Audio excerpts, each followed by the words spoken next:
Proxima nexus में आपका स्वागत है, जो प्रॉक्सिमा एसएफए को संचालित करने वाला एक बुद्धिमान बैकएंड प्लेटफॉर्म है। इस वीडियो में हम आपको संगठन पंजीकरण से लेकर यूजर प्रबंधन, master data configuration, inventory setup, planning, transaction प्रबंधन और रिपोर्टिंग तक की पूरी वर्क फ्लो प्रक्रिया से परिचित कराएंगे।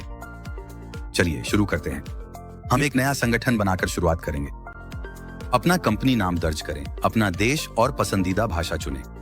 इस उदाहरण में हम अंग्रेजी और भारत का चयन करेंगे। इसके बाद मुद्रा प्रकार, कंपनी का फोन नंबर, वेबसाइट ईमेल पता और व्यवसाय का पता प्रदान करें। अब अपने सुपर एडमिनिस्ट्रेटर क्रेडेंशियल्स सेट करें। यह खाता आपके संगठन तक पूरी पहुंच रखेगा। यदि आवश्यक हो तो आप एक कस्टम यूजर कोड परिभाषित कर सकते हैं या सिस्टम द्वारा जनरेट किया गया कोड ही रख सकते हैं। कृपया ध्यान दें कि एक बार बन जाने के बाद इसे बदला नहीं जा सकता। सुपर एडमिन खाते के लिए यूजर नेम और पासवर्ड दर्ज करें। यदि आप कोई अलग प्राथमिक ईमेल आईडी जोड़ना चाहते हैं तो सबमिट करने से पहले यहां जोड़ सकते हैं। सबमिट करने के बाद आपके पंजीकृत ईमेल पते पर एक ओटीपी भेजा जाएगा। अपना खाता सत्यापित करने और पासवर्ड की पुष्टि करने के लिए ओटीपी दर्ज करें। अब नए क्रेडेंशियल्स का उपयोग करके लॉगिन करें। बिल्कुल सही, लॉगिन सफल रहा। अब आप अपना डैशबोर्ड एक्सेस कर सकते हैं, सभी मॉड्यूल्स को एक्सप्लोर कर सकते हैं और प्रॉक्सिमा नेक्सस के साथ अपने संगठन का प्रबंधन शुरू कर सकते हैं। अब आइए वातावरण सेटअप करें। सबसे पहले कोर सिस्टम मॉड्यूल पर जाएं। यहाँ आप वे उपयोगकर्ता देख सकते हैं जिन्हें हमने पहले ही बनाया है। अब इन उपयोगकर्ताओं के लिए भूमिकाएं बनाते हैं। मैं हमारे फील्ड एग्जीक्यूटिव्स के लिए एक नई भूमिका जोड़कर शुरू करूंगा। Parent role entity admin set किया गया है और लाइसेंस टाइप फील्ड यूजर्स के लिए प्रॉक्सिमा एसएफए तथा बैक ऑफिस यूजर्स के लिए प्रॉक्सिमा नेक्सस है। मैं इस भूमिका के लिए प्रॉक्सिमा एसएफए चुनूंगा और एक संक्षिप्त विवरण जोड़ूंगा। इसी तरह आप अपनी संस्था के लिए जितनी चाहें उतनी भूमिकाएं बना सकते हैं। अब आइए उपयोगकर्ता निर्माण पर चलते हैं। मैं एक नया फील्ड यूजर बना रहा हूँ। आप आवश्यकता होने पर यूजर कोड को संशोधित कर सकते हैं या डिफॉल्ट ही रख सकते हैं। फील्ड एग्जीक्यूटिव का नाम, फोन नंबर दर्ज करें और आवश्यकता हो तो प्रोफाइल पिक्चर अपडेट करें। एक बार हो जाने के बाद उपयोगकर्ता सफलतापूर्वक बन जाता है।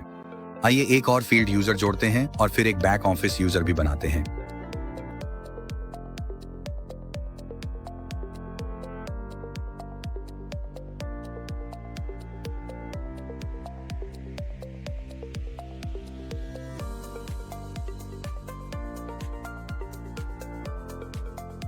बहुत बढ़िया, दोनों उपयोगकर्ता सफलतापूर्वक बनाए गए हैं। अब आइए प्रॉक्सिमा नेक्सस में अपने रिपोर्ट उपयोगकर्ताओं के लिए एक नई भूमिका बनाते हैं। मैं एक नई भूमिका जोड़कर शुरू करूंगा और इसी तरह आप मास्टर डेटा प्रबंधन संचालन या किसी अन्य क्षेत्र के लिए आवश्यकता अनुसार अतिरिक्त भूमिकाएं बना सकते हैं। अब मैं यह रिपोर्ट उपयोगकर्ता भूमिका जॉन रॉय को सौंपूंगा। अब आइए अनुमति सेटिंग्स पर चलते हैं। ध्यान दें कि एंटिटी एडमिन उपयोगकर्ताओं के पास निश्चित अनुमतियां होती हैं और उन्हें संशोधित नहीं किया जा सकता। तो सबसे पहले रिपोर्ट उपयोगकर्ता भूमिका चुनें और फिर वे मॉड्यूल चुनें जिनके लिए आप एक्सेस देना चाहते हैं। इस मामले में हम केवल रिपोर्ट और विश्लेषण के लिए अनुमतियां प्रदान करेंगे। चयनित मॉड्यूल के लिए मैं व्यू, ऐड, एक्सपोर्ट और डिलीट जैसी अनुमतियां दूंगा। एक बार कॉन्फ़िगर हो जाने के बाद कृपया सेव और क्लोज बटन पर क्लिक करें ताकि आपकी सेटिंग्स सुरक्षित रूप से सहेजी जा सकें। अब हम इसी भूमिका के तहत कुछ और महत्वपूर्ण अनुमतियां जोड़ेंगे जो विभिन्न व्यावसायिक प्रक्रियाओं के लिए आवश्यक हैं। उदाहरण के लिए हम फील्ड यूजर परफॉर्मेंस से संबंधित विस्तृत जानकारी, फील्ड रसीद रिपोर्ट की व्यापक समीक्षा, ग्राहक लेन देन का पूरा विवरण, कार्यकारी लेन देन का गहन विश्लेषण और संचालन सारांश की विस्तृत रिपोर्ट जैसी अनुमतियां शामिल करेंगे ताकि सभी आवश्यक कार्य सुचारू रूप से संपन्न हो सके। इनमें से प्रत्येक मॉड्यूल के लिए रिपोर्ट उपयोगकर्ता भूमिका के अनुसार उपयुक्त अनुमतियां दी जाएंगी। अब चलिए जॉन रॉय की साख का उपयोग करके लॉगिन करते हैं ताकि सत्यापित किया जा सके। जैसा कि आप देख सकते हैं, इस भूमिका के लिए निर्धारित केवल रिपोर्ट और विश्लेषण मॉड्यूल ही उन्हें दिखाई दे रहे हैं। सब कुछ एकदम सही लग रहा है। अब चलिए फिर से एंटिटी एडमिन खाते में स्विच करते हैं। अब हम मास्टर डेटा कॉन्फ़िगरेशन पर चलते हैं। यहाँ आपको अपने सभी प्रमुख मास्टर डेटा सेक्शन मिलेंगे जिनमें ग्राहक, खाते, उत्पाद, व्यवसाय, केपीआई और अन्य संबंधित कॉन्फ़िगरेशन शामिल हैं।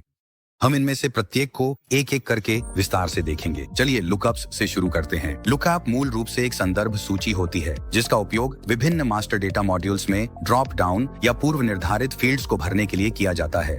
ये लुकअप्स आपके डेटा में स्थिरता और सटीकता बनाए रखने में मदद करते हैं। चूंकि अभी तक कोई ग्राहक नहीं है तो चलिए एक नया ग्राहक बनाते हैं। खाता संख्या और आउटलेट का नाम दर्ज करें, उदाहरण के लिए श्री वेंकटेश्वर मार्ट। इसके बाद मालिक का नाम दर्ज करें, जैसे रविशंकर। इस मामले में खाता प्रकार को ग्राहक के रूप में सेट करें और फिर व्यवसाय पंजीकरण संख्या और टैक्स आईडी दर्ज करें। यह आपका जीएसटी नंबर या आधार नंबर हो सकता है। वेबसाइट, पिन कोड, लैंडमार्क और पता विवरण जोड़ें।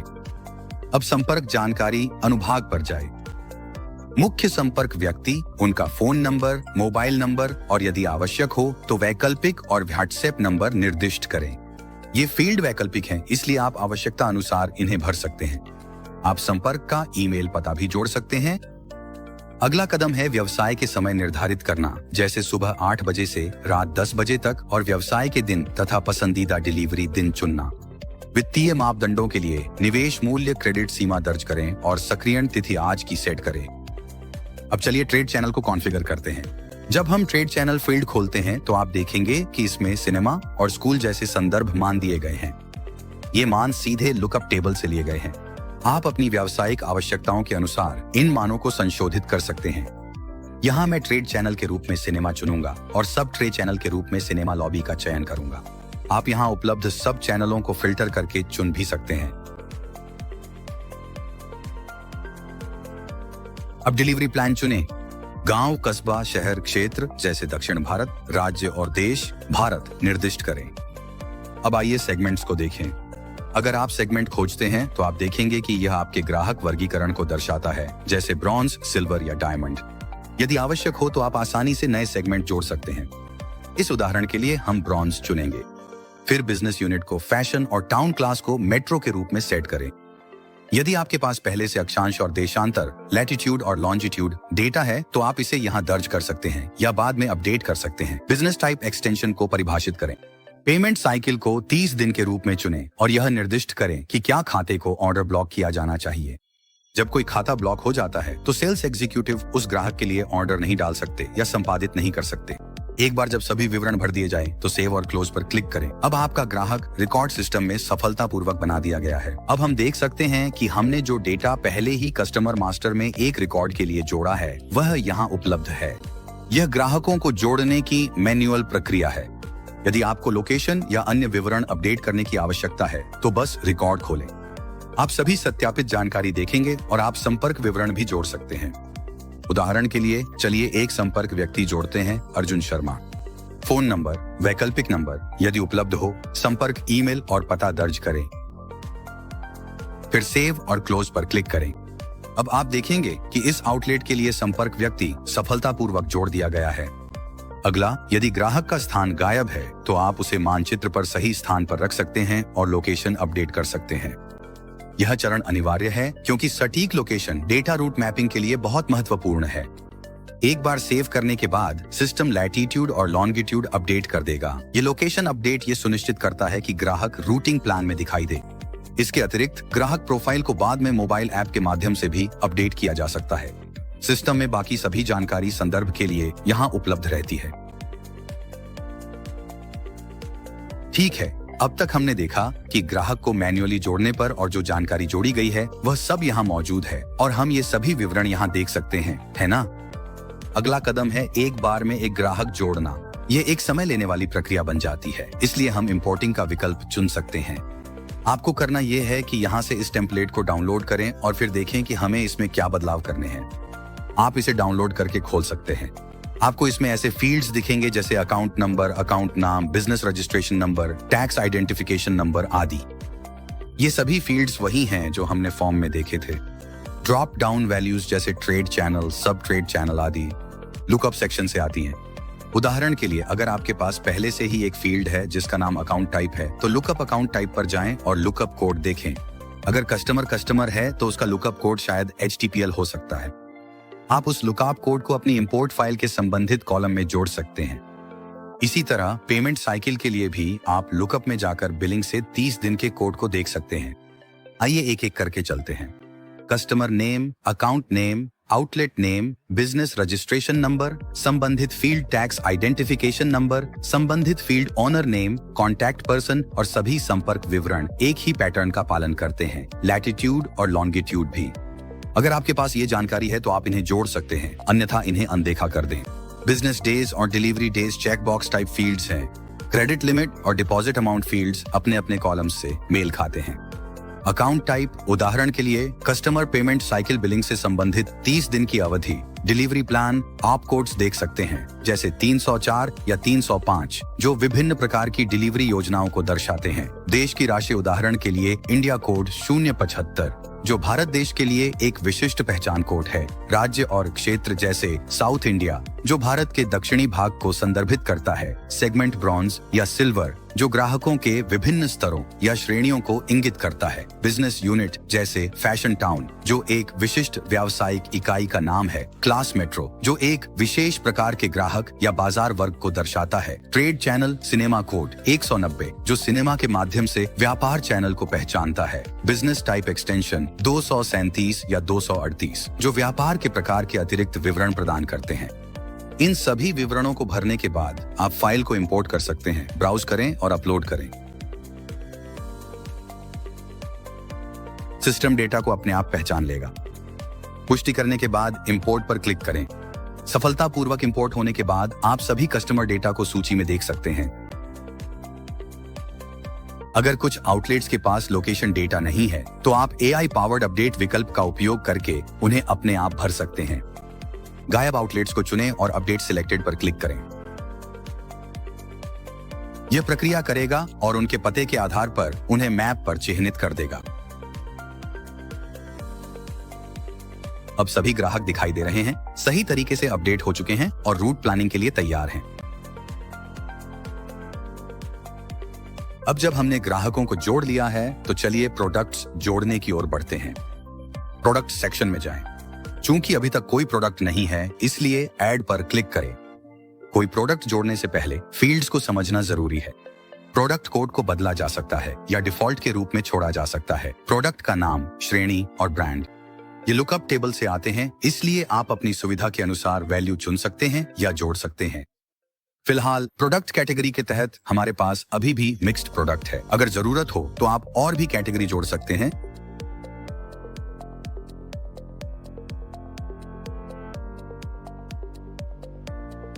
उदाहरण के लिए मैं बेकरी और बिस्किट जोड़ूंगा और इसे सेव करूंगा। अब यह नई कैटेगरी उपलब्ध है। प्रोडक्ट जोड़ते समय प्रोडक्ट का नाम दर्ज करें और कैटेगरी तथा ब्रांड चुनें। अन्य फील्ड्स में फ्लेवर, पैक जैसे 25 gram, pack type, trademark, base UOM शामिल हैं जो बेस प्राइस की पहचान के लिए उपयोग होते हैं। डिनोमिनेटर उस केस या बॉक्स में मौजूद यूनिट्स की संख्या को दर्शाता है। बेस प्राइस से तात्पर्य प्रोडक्ट की खरीद या निर्माण लागत से है। ट्रेड प्राइस रिटेलर्स को दी जाने वाली मानक बिक्री कीमत है। ये मूल्य बाद में व्यक्तिगत ग्राहकों के लिए कस्टमाइज किया जा सकता है यदि रिटेलर स्तर पर विशेष मूल्य निर्धारण की आवश्यकता हो। डिफॉल्ट स्टॉक उस न्यूनतम मात्रा को दर्शाता है जिसे ग्राहक के स्थान पर बनाए रखना चाहिए। इसे भी बाद में प्रत्येक ग्राहक की विशिष्ट स्टॉक आवश्यकताओं के अनुसार समायोजित किया जा सकता है। फिलहाल प्रोडक्ट के साथ कोई क्रेट जुड़ा नहीं है तो चलिए एक क्रेट बनाते हैं। एक नया क्रेट जोड़ें। क्रेट विवरण में निम्नलिखित शामिल हैं: क्रेट कोड और क्रेट नाम जो प्रत्येक क्रेट की विशिष्ट पहचान में मदद करते हैं। क्रेट प्रकार क्रेट की श्रेणी या उपयोग के प्रकार को निर्दिष्ट करता है। क्रेट क्षमता उस अधिकतम संख्या को दर्शाती है जितनी वस्तुएं क्रेट में रखी जा सकती हैं। क्रेट उपलब्धता स्थिति यह दिखाती है कि क्रेट वर्तमान में उपयोग में है या उपलब्ध है। क्रेट की स्थिति क्रेट की भौतिक अवस्था को ट्रैक करने में मदद करती है, जैसे कि नया, अच्छा या क्षतिग्रस्त। क्रेट बारकोड त्वरित स्कैनिंग और ट्रैकिंग के लिए उपयोग किया जाता है। और अंत में क्रेट का वजन स्वयं क्रेट के वजन को दर्शाता है। एक बार क्रेट बन जाने के बाद उसे उत्पाद के साथ जोड़ें। इस उदाहरण में हम चॉकलेट बार उत्पाद को नए बनाए गए क्रेट से जोड़ते हैं। अब उत्पाद सफलतापूर्वक जोड़ा जा चुका है और इन्वेंट्री तथा वितरण के लिए तैयार है। अब जब हमने उत्पाद को मैन्युअली जोड़ लिया है तो हम उस सैंपल रिकॉर्ड की जानकारी देख सकते हैं जिसे हमने बनाया था। हालांकि उत्पादों को एक एक करके जोड़ना समय लेने वाला हो सकता है, इसलिए अब हम इंपोर्ट प्रक्रिया की ओर बढ़ते हैं। कई उत्पादों को इंपोर्ट करने के लिए सबसे पहले टेम्पलेट डाउनलोड करें। टेम्पलेट में आपको कुछ सैंपल डेटा मिलेगा जो संरचना और फील्ड नामों को दिखाता है। आप इस शीट को अपलोड करने से पहले भर सकते हैं या उसमें बदलाव कर सकते हैं। यहाँ बताया गया है कि प्रत्येक कॉलम किसका प्रतिनिधित्व करता है। प्रोडक्ट नेम, डिनोमिनेटर, एमआरपी, उत्पाद की अधिकतम खुदरा कीमत, base price, trade price, default stock, वह स्टॉक जो ग्राहक के पास बनाए रखना चाहिए, जैसे कि 10 बॉक्स या केस, टैक्स प्रतिशत, जैसे कि 8% ब्रांड मास्टर डेटा से एक लुकअप कोड के अनुरूप होता है। उदाहरण के लिए, यदि किसी ब्रांड का लुकअप कोड HTPL 13 है तो आप उस मान का उपयोग कर सकते हैं, या यदि वह प्रासंगिक नहीं है तो उसे बदल सकते हैं। पैक साइज, जैसे 65 ग्राम, फ्लेवर, श्रेणी, ट्रेडमार्क और UOM, जहां UOM यह दर्शाता है कि इसे केस में मापा गया है या यूनिट में। एक बार जब आप शीट भर लें तो वापस इंपोर्ट सेक्शन में जाइए। इंपोर्ट डेटा पर क्लिक करें, अपनी फाइल चुनने के लिए ब्राउज करें और फिर अपलोड करें। अपलोड किए गए डेटा की समीक्षा के लिए स्क्रीन पर दिखाई देगा। पुष्टि होने के बाद अंतिम रूप देने के लिए इंपोर्ट पर क्लिक करें। सभी उत्पाद इंपोर्ट हो जाने के बाद एक सफलता संदेश दिखाई देगा। अब आप देख सकते हैं कि शीट के सभी उत्पाद सफलतापूर्वक जोड़ दिए गए हैं। फिलहाल ये उत्पाद अभी तक किसी भी क्रेट से जुड़े नहीं हैं। तो चलिए एक नया क्रेट बनाते हैं और उसे संबंधित उत्पादों को असाइन करते हैं, जिसमें क्रेट कोड और क्रेट नाम के साथ साथ संबंधित उत्पाद कोड और उत्पाद नाम भी प्रदान करते हैं।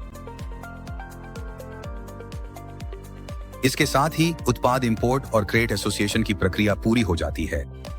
अब अगला कदम है प्रत्येक ग्राहक के लिए ट्रेड प्राइस और डिफॉल्ट स्टॉक असाइन करना। उदाहरण के लिए चलिए डिफॉल्ट ट्रेड प्राइस और डिफॉल्ट स्टॉक सेटिंग्स लेते हैं। हम सभी ग्राहकों के लिए डिफॉल्ट स्टॉक को 5 केस और 1 यूनिट बनाए रखने के लिए सेट कर सकते हैं। हालांकि कुछ ग्राहकों के लिए हम कस्टम मान लागू करना चाह सकते हैं। उदाहरण के लिए किसी विशेष आउटलेट के लिए किसी उत्पाद की वास्तविक कीमत 51.56 हो सकती है, लेकिन हम इसे इस ग्राहक को 60.50 में बेचने का निर्णय ले सकते हैं। इसी तरह हम स्टॉक को परिभाषित कर सकते हैं, जैसे कि 10 केस बनाए रखना। किसी अन्य ग्राहक के लिए हम 8 केस बनाए रखना चाह सकते हैं और बिक्री मूल्य 65 निर्धारित कर सकते हैं। इस तरह हम प्रत्येक ग्राहक के लिए डिफॉल्ट मूल्य और स्टॉक स्तर व्यक्तिगत रूप से निर्धारित कर सकते हैं। ये डिफॉल्ट बिक्री कॉन्फ़िगरेशन का प्रतिनिधित्व करते हैं, जो बाद में प्रचार योजनाओं या क्षेत्र आधारित मूल्य निर्धारण के आधार पर बदल सकते हैं।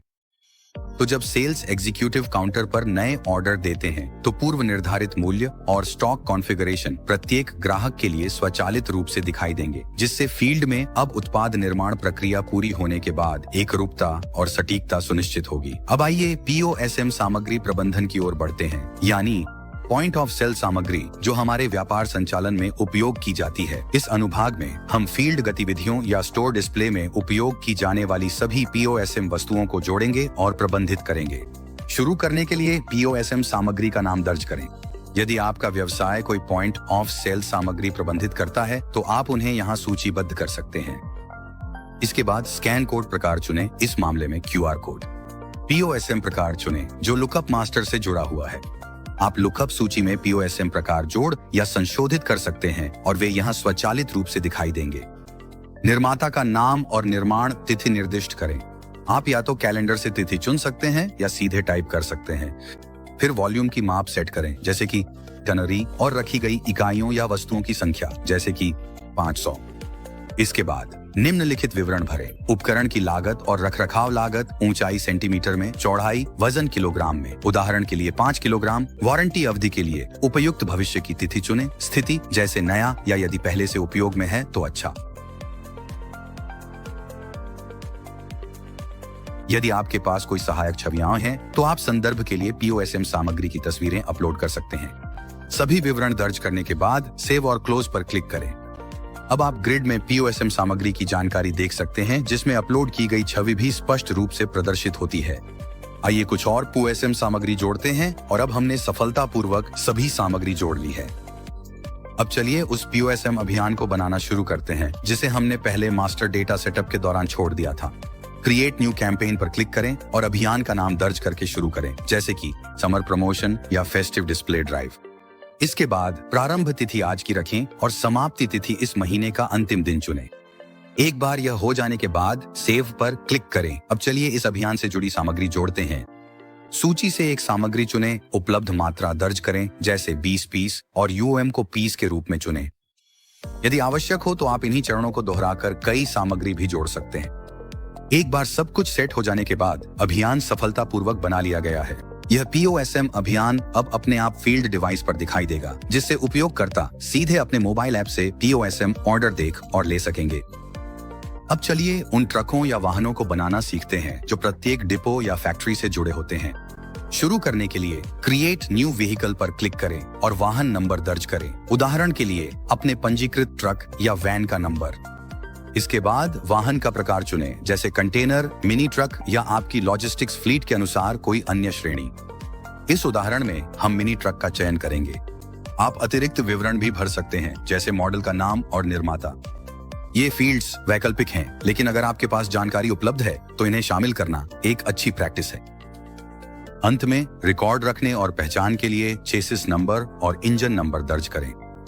सब कुछ पूरा हो जाने के बाद ट्रक रिकॉर्ड बनाने के लिए सेव पर क्लिक करें। आइए जल्दी से एक और वाहन जोड़ते हैं ताकि डेमो हो सके, और बस इतना ही। इसके साथ ही हमने अब मास्टर डेटा सेटअप पूरा कर लिया है, जिसमें उत्पाद, POSM, सामग्री, डिपो और वाहन शामिल हैं। हमने अब मास्टर डेटा सेटअप का अधिकांश हिस्सा पूरा कर लिया है और केवल कुछ ही आइटम बाकी हैं, जैसे कि KPI टारगेट्स। हम इन पर तब वापस आएंगे जब बाकी का कॉन्फ़िगरेशन सेटअप पूरा हो जाएगा। तो चलिए अब सिस्टम कॉन्फ़िगरेशन पर बढ़ते हैं। यहाँ पहला फील्ड है UPI ID। ये UPI ID इनवॉइस के QR कोड में इस्तेमाल होगा, जिससे ग्राहक स्कैन करके सीधे भुगतान कर सकेंगे। फिलहाल के लिए एक सैंपल UPI ID दर्ज करते हैं। अगला हमारे पास ऑर्डर डिस्काउंट रेट और टैक्स प्रतिशत है। उदाहरण के लिए टैक्स रेट 18% है और यह कॉन्फ़िगरेशन सुनिश्चित करता है कि जब भी छूट दी जाए वही टैक्स ऑन ऑर्डर स्तर पर लागू हो। फिर हमारे पास सेल्स ऑन ऑर्डर फॉर्मेट है। यह निर्धारित करता है कि सिस्टम में ऑन ऑर्डर नंबर कैसे दिखाई देगा। उदाहरण के लिए जब आप एक सेल्स ऑर्डर बनाते हैं तो सिस्टम इस पूर्व निर्धारित फॉर्मेट के आधार पर ऑर्डर नंबर अपने आप जनरेट कर देगा। अगला सेक्शन है सिंक ड्यूरेशन, जो नियंत्रित करता है कि मोबाइल एप्लीकेशन कितनी बार डेटा सिंक करता है।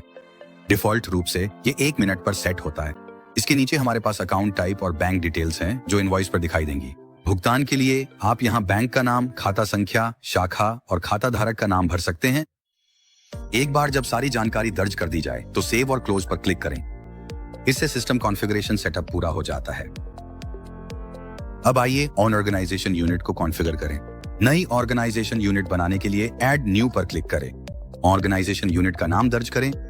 इस उदाहरण के लिए मैं एक सैंपल नाम का उपयोग करूंगा। बिजनेस स्टार्ट टाइम सुबह 8 बजे और एंड टाइम रात 8 बजे सेट करें और यूनिट टाइप के रूप में डिस्ट्रीब्यूटर चुनें।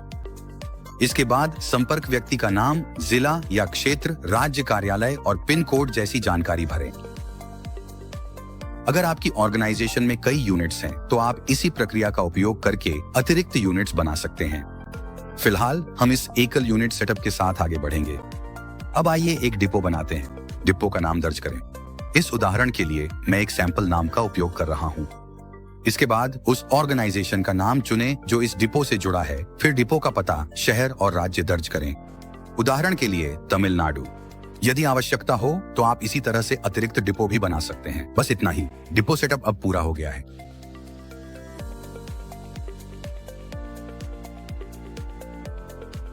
अब आइए बिजनेस टारगेट KPI असाइन करें। डिपो बनाने के बाद आप देखेंगे कि डाटा डिपो की संख्या के आधार पर जनरेट हो गया है। हर डिपो के लिए एक निर्धारित अवधि के लिए अपना खुद का सेल्स KPI टारगेट होता है। डिफॉल्ट रूप से टारगेट वैल्यू 50,000 सेट की गई है, लेकिन आप इसे बदलकर कोई भी वैल्यू रख सकते हैं, जैसे कि 15,000। अपनी आवश्यकताओं के अनुसार आप हर डिपो के लिए मासिक टारगेट अलग अलग सेट कर सकते हैं और यह प्रक्रिया सभी डिपो के लिए दोहराई जा सकती है। सिस्टम हर डिपो के लिए KPI टारगेट्स को अपने आप जनरेट और मेंटेन करेगा। अब आइए उन एग्जीक्यूटिव्स को असाइन करें जो हर डिपो पर काम करेंगे। खास तौर पर उन फील्ड सेल्स एग्जीक्यूटिव्स को जिन्हें हमने यूजर्स की लिस्ट में बनाया था। हर डिपो के लिए फील्ड सेल्स एग्जीक्यूटिव्स और बैक ऑफिस यूजर्स की पहचान करें। संबंधित फील्ड सेल्स एग्जीक्यूटिव्स को असाइन करें जो उस लोकेशन पर सेवा देंगे।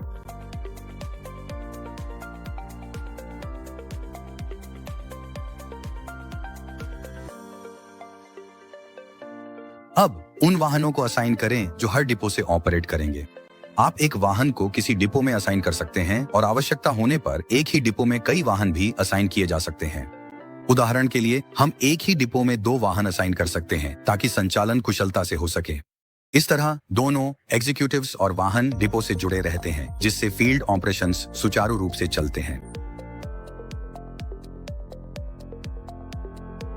अब चलिए अकाउंट ग्रुप बनाते हैं। अकाउंट ग्रुप ग्राहकों की जानकारी का एक संग्रह है जो यह निर्धारित करता है कि कौन से ग्राहक विशेष उत्पादों, शर्तों या बिक्री की स्थितियों के लिए पात्र हैं। उदाहरण के लिए हम एक प्रीमियम स्टोर के लिए अकाउंट ग्रुप बना सकते हैं, जिसमें यह निर्धारित किया जा सकता है कि कौन से उत्पाद या ऑफर लागू होंगे। इसी तरह हम एक जनरल स्टोर के लिए भी एक ग्रुप बना सकते हैं। हम प्रीमियम स्टोर्स के लिए आवश्यक उत्पादों या जनरल स्टोर्स के लिए फोकस SKU आइटम्स जैसे विशेष ग्रुप भी परिभाषित कर सकते हैं। दोनों प्रकार के स्टोर्स के लिए स्टोर सर्वे कार्य और सैंपल उत्पाद आवंटन भी किए जा सकते हैं। इसके अतिरिक्त आप प्रत्येक स्टोर प्रकार के लिए POSM सामग्री ऑर्डर या अन्य अभियान से संबंधित वस्तुओं के प्रबंधन के लिए भी अकाउंट ग्रुप बना सकते हैं। एक बार ये ग्रुप्स परिभाषित हो जाने के बाद सिस्टम को पता चल जाएगा कि कौन से ग्राहक किस श्रेणी में आते हैं और उनके लिए कौन से उत्पाद, सर्वे या अभियान लागू होते हैं, और इसी तरह ग्राहक अकाउंट ग्रुप्स बनाए जाते हैं। अब आइए ग्राहकों को उनके संबंधित अकाउंट ग्रुप्स में असाइन करें। हम प्रीमियम स्टोर ग्रुप के लिए सेल्स उत्पादों से शुरू करेंगे। यह सेगमेंट ब्रॉन्ज है और हम सभी संबंधित ग्राहकों को इस ग्रुप में असाइन करेंगे।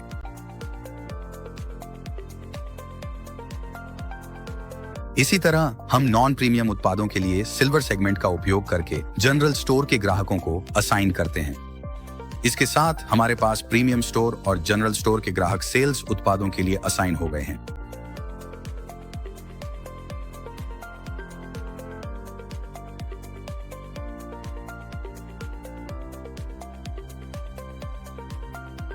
अब हम प्रीमियम स्टोर के लिए सैंपल उत्पादों की ओर बढ़ते हैं। हम सैंपल उत्पादों के लिए 5 विशिष्ट ग्राहकों को असाइन कर सकते हैं और बाकी सभी ग्राहक सीधे जनरल स्टोर में जाएंगे। हम प्रीमियम स्टोर्स के लिए मस्ट हैव ग्रुप के ब्रॉन्ज सेगमेंट और जनरल स्टोर्स के लिए सिल्वर सेगमेंट के ग्राहकों को भी विशेष रूप से असाइन करते हैं। यह हमारी ग्राहक वर्गीकरण प्रक्रिया का एक महत्वपूर्ण हिस्सा है।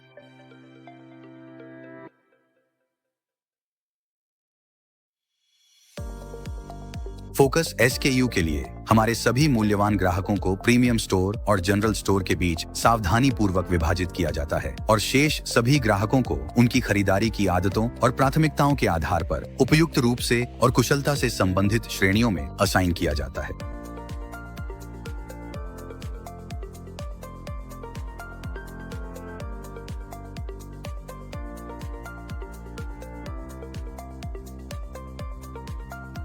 अंत में स्टोर सर्वे के लिए ग्राहकों को उनके स्थान के आधार पर असाइन किया जाता है। उदाहरण के लिए तमिलनाडु के ग्राहकों को दोनों प्रीमियम और जनरल स्टोर ग्रुप्स में आवश्यकता अनुसार असाइन किया जाता है।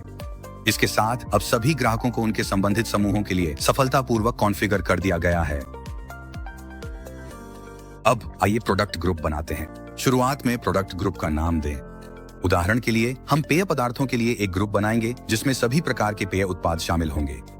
इसके बाद मॉडल असाइन करें। इस मामले में यह सेल्स उत्पादों के लिए है। इसी तरह हम स्नैक्स, कन्फेक्शनरी और बिस्किट आइटम्स के लिए एक और ग्रुप बनाते हैं। साथ ही सेल्स उत्पादों के तहत मस्ट हैव उत्पादों के लिए हम रोजमर्रा की आवश्यकताओं जैसे दूध और अंडों के लिए एक ग्रुप बनाते हैं। हम टॉप सेलिंग आवश्यकताओं के लिए भी एक और मस्ट हैव ग्रुप बना सकते हैं।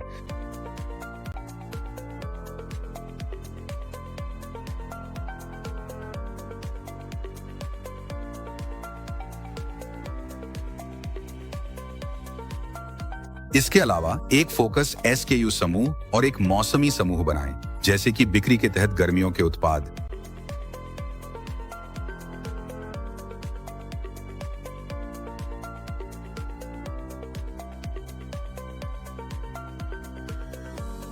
एक बार जब उत्पाद समूह बना लिए जाते हैं तो हमें उन्हें खाता समूहों से मैप करना होगा। जनरल स्टोर स्नैक्स और कन्फेक्शनरी से संबंधित है। प्रीमियम स्टोर सेल्स से संबंधित है। आवश्यक उत्पाद समूहों को संबंधित स्टोर्स के लिए डेली एसेंशियल्स या टॉप सेलिंग एसेंशियल्स में असाइन किया जाता है।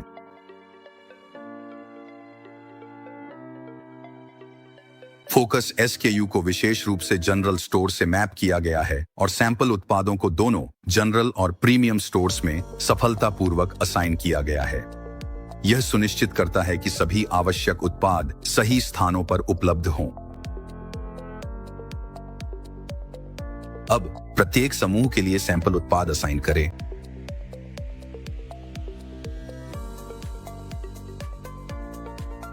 प्रीमियम बेवरेजेस के लिए, जो उच्च गुणवत्ता और विशिष्टता के प्रतीक हैं, यह अत्यंत आवश्यक है कि आप उन सभी महत्वपूर्ण फ्लेवर, ट्रेडमार्क, ब्रांड्स और उत्पादों को मस्ट हैव उत्पादों के रूप में असाइन करें, जिनकी बाजार में अत्यधिक मांग है और जो ग्राहकों के लिए अनिवार्य हैं।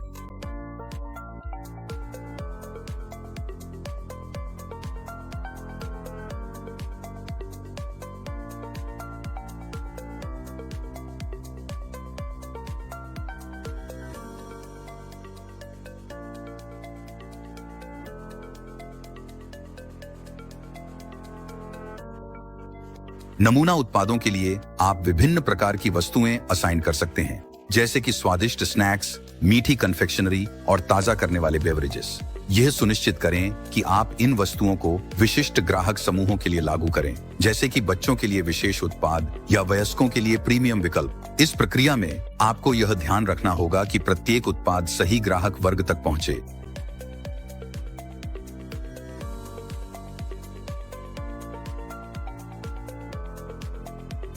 इसके बाद उत्पाद समूह और उत्पाद मैपिंग पूरी तरह से कॉन्फ़िगर हो जाते हैं और सिस्टम में उपयोग के लिए तैयार हैं। अब आइए प्राइसिंग और प्रमोशंस के लिए स्कीम्स बनाते हैं। स्कीम बनाने से पहले कुछ असॉर्टमेंट्स को परिभाषित करते हैं। उदाहरण के लिए हम एक असॉर्टमेंट बनाते हैं जिसे एनर्जी ड्रिंक असॉर्टमेंट कहा जाता है और उसका संक्षिप्त विवरण देते हैं। इसके बाद इस असॉर्टमेंट के लिए संबंधित उत्पाद असाइन करें। उदाहरण के लिए उत्पाद सूची से इस समूह के 3 आइटम चुनें। एक बार हो जाने के बाद असॉर्टमेंट बन जाता है। अब हम प्रमोशन स्कीम बना सकते हैं। आइए एक फिक्स्ड डिस्काउंट स्कीम से शुरू करते हैं। विवरण दें, प्रारंभ तिथि और समय सेट करें और समाप्ति तिथि और समय निर्धारित करें। इसके बाद ग्राहक भूमिका असाइन करें ताकि यह निर्धारित किया जा सके कि यह प्रमोशन किन ग्राहकों पर लागू होता है, जैसे कि रिटेलर्स या विशिष्ट खाता नंबर।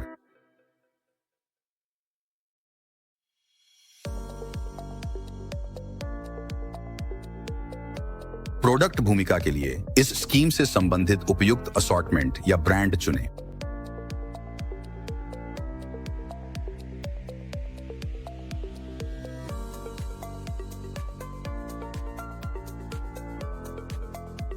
फिर प्रमोशन कंडीशन भूमिका को स्पष्ट रूप से परिभाषित करें। इस विशेष मामले में हम ऑर्डर वैल्यू को एक महत्वपूर्ण मिलान प्रकार के रूप में उपयोग करेंगे और उसके अनुसार स्लैब सेट करेंगे। उदाहरण के लिए हर एक 100 आइटम्स पर प्रमोशन कंडीशन आउटपुट को एक निश्चित फिक्स डिस्काउंट के रूप में सावधानी पूर्वक सेट किया जाता है और आउटपुट वैल्यू 50 होती है। अंशांश इसका मतलब है कि कुल ऑर्डर वैल्यू के आधार पर 50 की छूट लागू की जाती है। अंत में सेव करें और बंद करें। फिक्स्ड डिस्काउंट स्कीम अब सफलतापूर्वक बनाई जा चुकी है और लागू करने के लिए तैयार है। अब आइए अतिरिक्त प्रमोशन स्कीम्स बनाते हैं। सबसे पहले मैं एक स्कीम बनाऊंगा जिसमें विवरण होगा और ग्राहक भूमिका को किसी विशेष शहर के आधार पर परिभाषित करूंगा।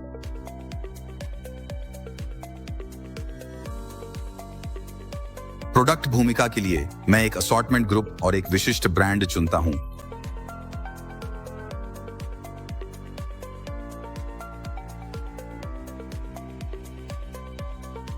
प्रमोशन कंडीशन के लिए मैंने इसे मात्रा के आधार पर सेट किया है, जिसमें सीमा 5 से 10 के बीच है।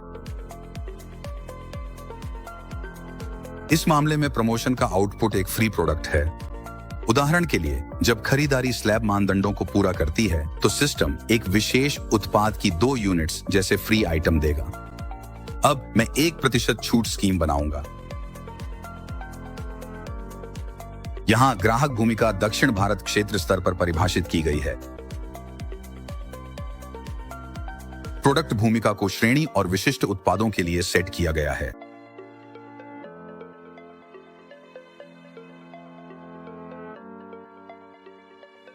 कंडीशन भूमिका फिर से मात्रा आधारित है, जिसमें 10 गुना 5 यूनिट्स का स्लैब है, यानी हर 5 यूनिट्स की खरीद पर छूट लागू होती है। आउटपुट भूमिका 1% छूट है, जो 15% पर सेट की गई है।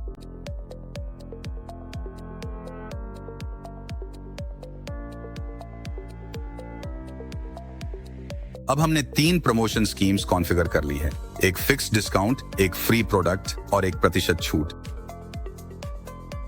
अब आइए अप्रूवल वर्कफ्लो को कॉन्फ़िगर करें। हमारे पास कई प्रकार की अप्रूवल्स हैं और हमें यह निर्धारित करना है कि प्रत्येक मॉड्यूल के लिए अप्रूवर कौन होंगे। सबसे पहले कस्टमर ऑनबोर्डिंग के लिए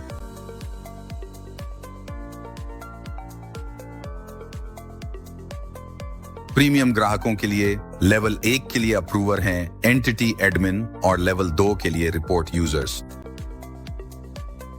इसके बाद डिस्ट्रीब्यूटर परचेज ऑनर्स के लिए अप्रूवर रिपोर्ट यूजर है।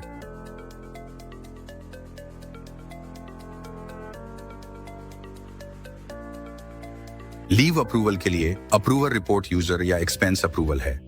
इसका मतलब है कि अप्रूवल प्रक्रिया में रिपोर्ट यूजर या एक्सपेंस अप्रूवल ही मुख्य अप्रूवर होता है।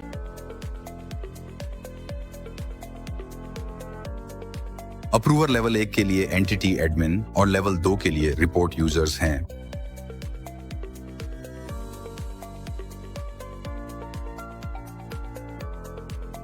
पीओएसएम ऑन ऑर्डर्स के लिए लेवल 1 के लिए एंटिटी एडमिन और लेवल 2 के लिए रिपोर्ट यूजर्स। हम डिस्ट्रीब्यूटर पीओएस के लिए ओवरफ्लो अप्रूवल वर्कफ्लो भी बना सकते हैं, जिसमें आवश्यकता होने पर अतिरिक्त अप्रूवर असाइन किए जा सकते हैं। उदाहरण के लिए लेवल 1 के लिए एंटिटी एडमिन और लेवल 2 के लिए रिपोर्ट यूजर्स। इस सेटअप के साथ अप्रूवल वर्कफ्लो अब पूरी तरह से कॉन्फ़िगर हो गया है, जिसमें यह स्पष्ट रूप से बताया गया है कि किस प्रकार के अनुरोध को कौन अप्रूव करेगा। अब जब सारी कॉन्फ़िगरेशन पूरी हो चुकी है, तो हम एक परचेज ऑन ऑर्डर रिक्वेस्ट बना सकते हैं। पीओ रिक्वेस्ट का उपयोग वेयरहाउस के लिए सामान खरीदने के लिए किया जाता है। सबसे पहले ऑर्गेनाइजेशन यूनिट चुनें, इस मामले में फ्रेश मार्ट डिस्ट्रीब्यूटर। चूंकि हमारे पास केवल एक ही है, इसलिए हम इसे यहाँ चुनते हैं। पीओ नंबर अपने आप जनरेट हो जाता है, लेकिन आवश्यकता होने पर आप इसे बदल भी सकते हैं। आप इस ऑन ऑर्डर के लिए कोई भी टिप्पणी भी जोड़ सकते हैं। इसके बाद हम इस पीओ के लिए अप्रूवल वर्कफ्लो निर्धारित करते हैं। फिर हम वे प्रोडक्ट्स जोड़ते हैं जिन्हें हम खरीदना चाहते हैं, आइटम्स का चयन करते हैं और प्रत्येक के लिए मात्रा निर्धारित करते हैं।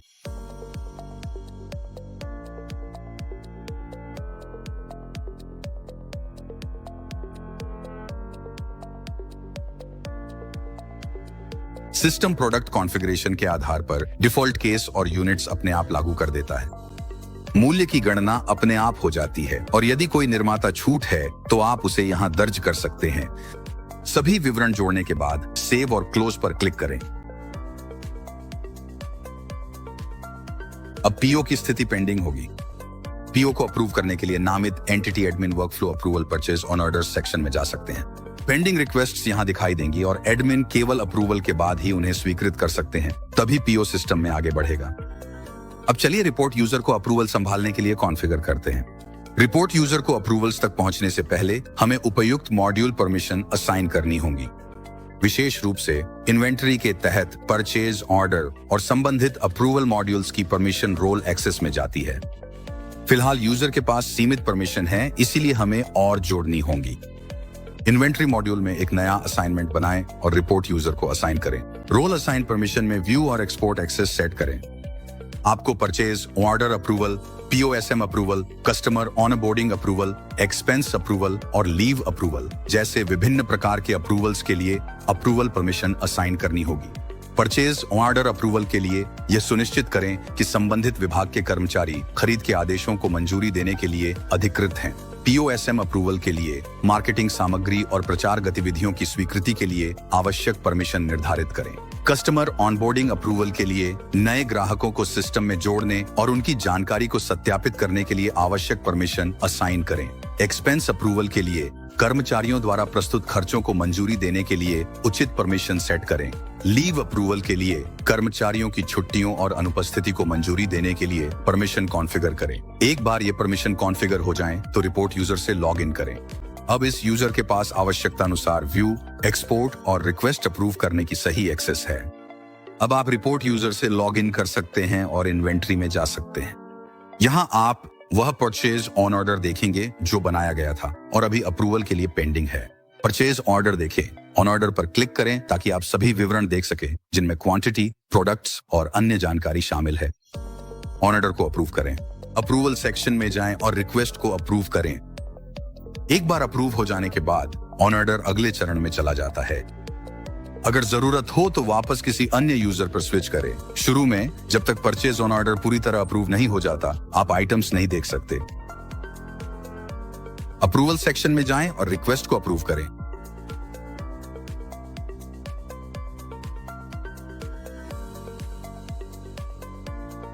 अब परचेज ऑन ऑर्डर अप्रूव्ड दिख रहा है। अगला, अप्रूवल के बाद स्टॉक रिसीट के लिए स्टॉक रिसीट सेक्शन दिखाई देने लगता है। यहां आप सामग्री प्राप्त कर सकते हैं। सामग्री प्राप्त करने के चरण ऑर्डर की गई मात्रा की तुलना प्राप्त की गई मात्रा से करें। अगर कोई अंतर है तो उसे अपडेट करें। प्रत्येक उत्पाद के लिए बैच नंबर दर्ज करें। एक्सपायरी डेट दर्ज करें।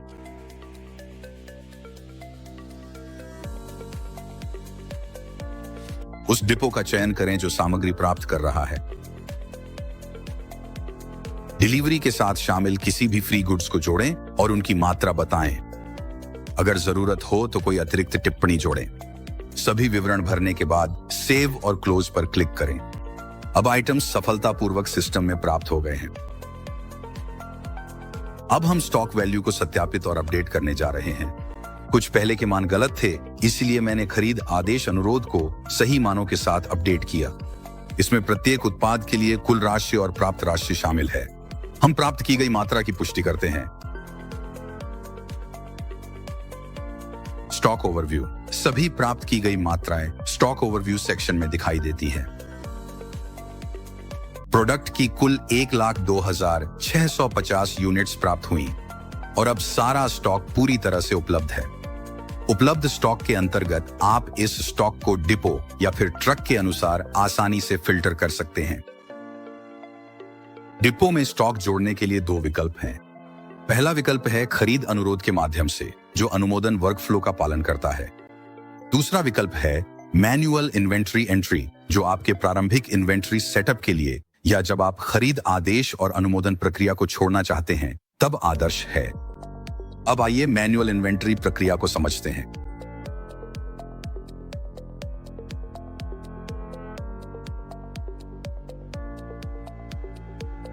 उत्पाद का चयन करें।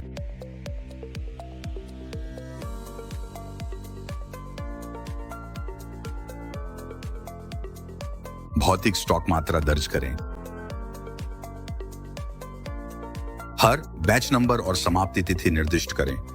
उदाहरण के लिए अपडेट्स, उत्पाद 2132 जोड़ा गया। स्टॉक उत्पाद 2423 में 10 केस जोड़े गए। उत्पाद 36 को तदनुसार अपडेट किया गया। एक बार पूरा हो जाने पर सिस्टम इन मात्राओं को स्टॉक ओवरव्यू में दर्शाता है। पिछले और नए जोड़े गए स्टॉक को मिलाना।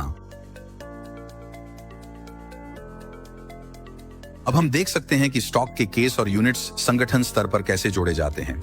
यदि आप प्रत्येक डिपो के अनुसार स्टॉक देखना चाहते हैं तो आप डिपो स्तर का दृश्य देख सकते हैं। इस डिपो के लिए आप प्रत्येक उत्पाद की मात्रा देख सकते हैं। उत्पाद 688 में 0 दिखाया गया है क्योंकि इस डिपो के लिए जोड़ी गई कुल मात्रा 0 है। ध्यान दें कि दोनों उत्पाद एक ही डिपो में हैं, इसलिए ट्रक दृश्य के अनुसार स्टॉक को समेकित किया गया है। वर्तमान में ट्रक के अनुसार स्टॉक उपलब्ध नहीं है। एक बार रूट कॉन्फ़िगर हो जाने के बाद आप प्रत्येक ट्रक के लिए आवंटित स्टॉक देख सकेंगे। अगला कदम है रूट प्लान कॉन्फ़िगरेशन पर जाना। रूट प्लान कॉन्फ़िगरेशन, नया रूट प्लान बनाना। प्लानिंग, रूट प्लानिंग पर जाएं। क्रिएट न्यू राउट प्लान पर क्लिक करें। रूट का नाम और एक विवरण दर्ज करें, फिर सेव करें और बंद करें। प्लानिंग कस्टमर्स, सुनिश्चित करें कि सभी ग्राहकों के पास हरे रंग का लोकेशन मार्कर हो, यानी लोकेशन दी गई हो। मानचित्र पर उस क्षेत्र का चयन करें जहां आप ग्राहकों को रूट प्लान में जोड़ना चाहते हैं।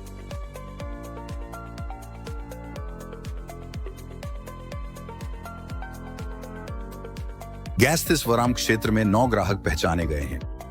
अब कैलकुलम क्षेत्र में एक और विशिष्ट क्षेत्र चुनने पर हमें 6 और नए ग्राहक पहचाने जाते हुए मिलते हैं।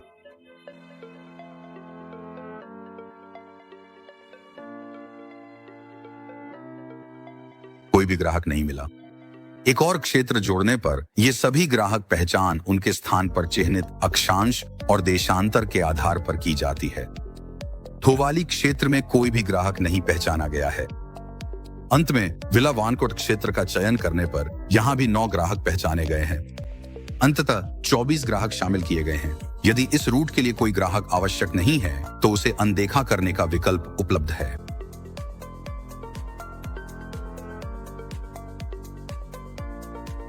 डिपो असाइन करना, उस डिपो का चयन करें जो इस क्षेत्र की सेवा करता है। उदाहरण के लिए मार्थ और डैम डिपो। इस डिपो के लिए वाहनों की संख्या निर्दिष्ट करें।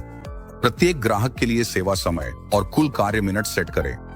औसत वाहन गति निर्धारित करें। यदि आवश्यक हो तो आप इसी तरह की कॉन्फ़िगरेशन के साथ अतिरिक्त डिपो जोड़ सकते हैं।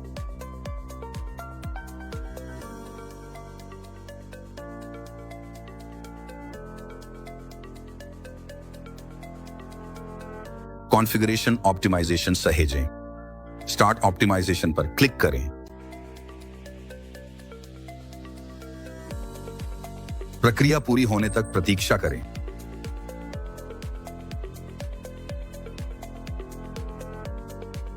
एक बार पूरा होने के बाद नेगर कॉयल डिपो से वाहन 1 के बीट रूट के लिए ऑप्टिमाइज किया गया प्लान देखें, जिसमें 9 ग्राहकों की योजना बनाई गई है। इसी तरह मार्था डैम डिपो से वाहन 2 के लिए 15 ग्राहकों की योजना बनाई गई है। आप ग्रिड व्यू में ग्राहकों की पूरी सूची भी देख सकते हैं। मानचित्र पर आप डिपो से शुरू होकर प्रत्येक ग्राहक स्थान को कवर करते हुए और हर ग्राहक के लिए डिपो पर वापस लौटने तक की ग्राहक विजिट अनुक्रम देख सकते हैं। आप आउटलेट में आने का समय, बाहर जाने का समय और लगातार आउटलेट्स के बीच की दूरी जैसी जानकारियां देख सकते हैं। अब आइए इन बीट रूट्स को उनके संबंधित सेल्स एग्जीक्यूटिव्स और वाहनों को असाइन करें। साइकिल, प्रारंभ समय, विजिट की आवृत्ति और प्रति सप्ताह कार्य दिवसों की संख्या निर्दिष्ट करें।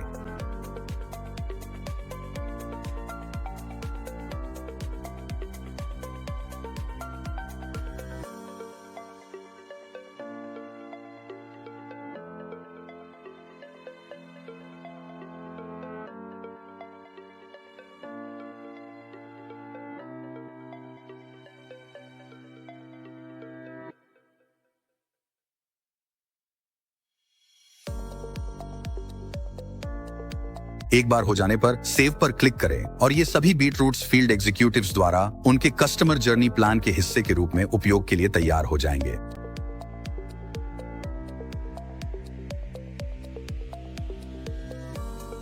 अगला कदम है स्टोर सर्वे बनाना। सबसे पहले हम एक प्रोफाइल बनाते हैं और उसे प्रीमियम अकाउंट ग्रुप को असाइन करते हैं। हम इसे स्टोर सर्वे कहेंगे और एक संक्षिप्त विवरण जोड़ेंगे। अब आइए सर्वे लेआउट को कॉन्फ़िगर करें। ये मैप की गए सर्वे ग्रुप के आउटलेट लेआउट का प्रतिनिधित्व करता है, जो संबंधित अकाउंट ग्रुप के समान है। सीन का नाम जोड़कर शुरू करें। एक बार जोड़ने के बाद आइकन्स को उनके संबंधित स्थानों पर ड्रैग करें और सीन का नाम दर्ज करें। इसके बाद संबंधित प्रश्न जोड़ें, जिसमें प्रश्न का नाम, वेटेज, डिवाइस पर डिस्प्ले सीक्वेंस और उत्तर का प्रकार जैसे हाँ, नहीं, रेंज या रेटिंग शामिल करें।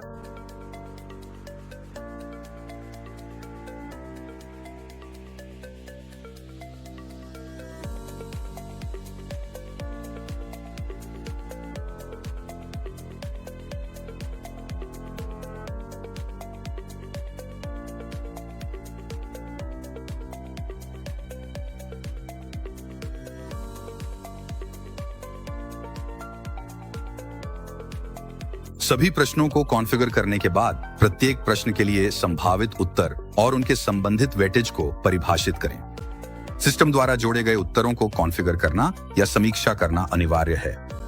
ध्यान रखें कि किसी भी सीन के भीतर सभी प्रश्नों का कुल वेटेज 100 होना चाहिए, जो 100% का प्रतिनिधित्व करता है। इसी तरह प्रत्येक व्यक्तिगत प्रश्न के लिए उत्तरों का कुल वेटेज भी 100 होना चाहिए। सभी कॉन्फ़िगरेशन पूरे होने के बाद सेव पर क्लिक करें। अब सर्वे कॉन्फ़िगरेशन सफलतापूर्वक बन गया है और फील्ड एग्जीक्यूटिव्स संबंधित कस्टमर ग्रुप के लिए स्टोर सर्वे कर सकते हैं। हमने फील्ड एग्जीक्यूटिव्स को मार्केट में भेजने से पहले अधिकांश कॉन्फ़िगरेशन पूरे कर लिए हैं। आइए जांचते हैं कि जो स्कीमें हमने कॉन्फ़िगर की हैं, वे सही तरीके से लागू हो रही हैं या नहीं। इसके लिए सेल्स ऑर्डर मॉड्यूल खोलें और एक नया ऑर्डर बनाएं। उस उपयुक्त ग्राहक का चयन करें जिसे स्कीम कॉन्फ़िगरेशन के दौरान मैप किया गया था। आइए हर स्कीम को एक एक करके टेस्ट करते हैं। कोई एक स्कीम चुनें और उसके लिए योग्य ग्राहक का चयन करें। फिर उस सेल्स एग्जीक्यूटिव को चुनें जिसके नाम पर यह ऑर्डर है।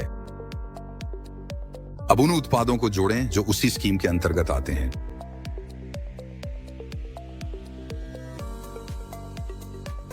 अब कंडीशन मैचिंग रूल यानी वह मापदंड जांचें जिसके तहत स्कीम लागू होनी चाहिए, अनुसार संबंधित मान दर्ज करें। उदाहरण के लिए, यदि आप ऑर्डर लेवल डिस्काउंट स्कीम की जांच कर रहे हैं तो सुनिश्चित करें कि कुल ऑन ऑर्डर मूल्य उस स्कीम के लिए कॉन्फ़िगर की गई शर्त से मेल खाता हो।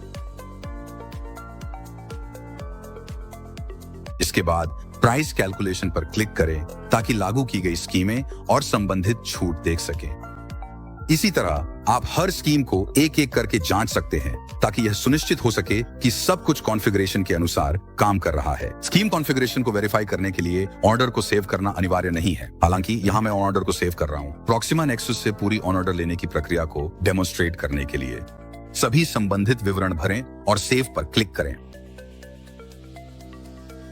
अब इस आउटलेट के लिए एक नया ऑर्डर बनाया गया है और आप देख सकते हैं कि ऑर्डर स्रोत Proxima nexus back on office system के रूप में दिखाया गया है। हमने प्रायोनियर के लिए ऑर्डर बनाया है ताकि ऑर्डर की पुष्टि की जा सके। फिलहाल नैगर कॉइल्स सेंट्रल डिपो के लिए कोई स्टॉक उपलब्ध नहीं है। रियानियर इसी डिपो से संबंधित है। अगर हम स्टॉक ओवरव्यू देखें तो मार्थिन डोम डिपो में स्टॉक है लेकिन नागर कॉइल सेंट्रल में नहीं है। हमें स्टॉक मैन्युअली जोड़ना होगा। हम मैन्युअल इन्वेंट्री में जाते हैं। यहाँ इन्वेंट्री का प्रकार चुनें। मैं फिजिकल स्टॉक चुन रहा हूं। फिर ऑनर्ग यूनिट चुनें। उस ऑनर्ग यूनिट से संबंधित डिपो अपने आप दिख जाएगा और फिर ऐड प्रोडक्ट्स पर क्लिक करें। इन्वेंट्री में शामिल करने के लिए जिन उत्पादों को आप चुनना चाहते हैं उन्हें चुनें और ऐड पर क्लिक करें। चुने गए उत्पाद अब इन्वेंट्री सूची में दिखाई देंगे। प्रत्येक उत्पाद के लिए आवश्यक मात्रा दर्ज करें और यदि जरूरत हो तो बैच नंबर और एक्सपायरी डेट भी बताएं। सभी विवरण दर्ज करने के बाद सेव पर क्लिक करें।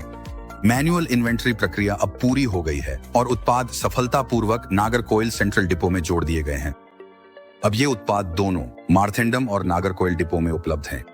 हम ऑर्डर का चयन कर सकते हैं और उसे कंफर्म कर सकते हैं। ऑन ऑर्डर अब कंफर्म हो गया है और इसमें कोई बदलाव नहीं किया जा सकता। अंत में हम इस ऑर्डर के लिए इनवॉइस जनरेट कर सकते हैं। क्योंकि इनवॉइस जनरेट हो चुका है, अब आप इसे प्रिंट करने की प्रक्रिया शुरू कर सकते हैं। हम इनवॉइस सेक्शन में जाते हैं, ऑर्डर का चयन करते हैं और इनवॉइस प्रिंट करते हैं। यहाँ हम दो आइटम्स के साथ साथ बैंक जानकारी और सिस्टम कॉन्फ़िगरेशन जैसे अकाउंट टाइप और बैंक का नाम देख सकते हैं। QR कोड भी प्रदर्शित किया गया है। फिलहाल कंपनी का लोगो दिखाई नहीं दे रहा है। इसे ठीक करने के लिए तो हम सिस्टम में लोगो अपडेट करते हैं।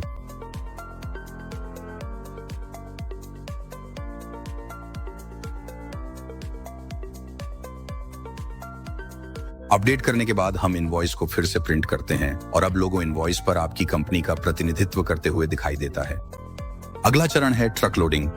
उससे पहले हम लोगों को वापस अपडेट करते हैं।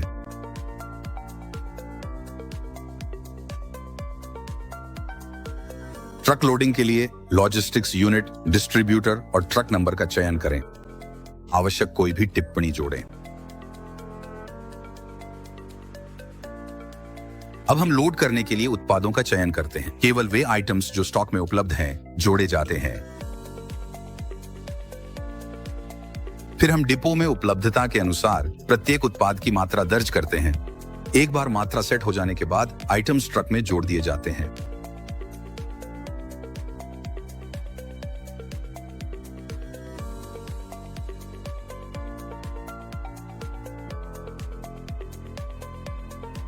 अब ट्रक पूरी तरह से लोड हो चुका है और फील्ड विजिट के लिए तैयार है। अब हम फील्ड डिवाइस में arjunmanonarisan.com यूजर से लॉगिन करते हैं। लॉगिन के बाद लोकेशन परमिशन मांगी जाती है। परमिशन मिलते ही डैशबोर्ड पर सभी संबंधित जानकारी जैसे सेल्स रेवेन्यू, सेल्स वॉल्यूम और अन्य KPI दिखाई देते हैं।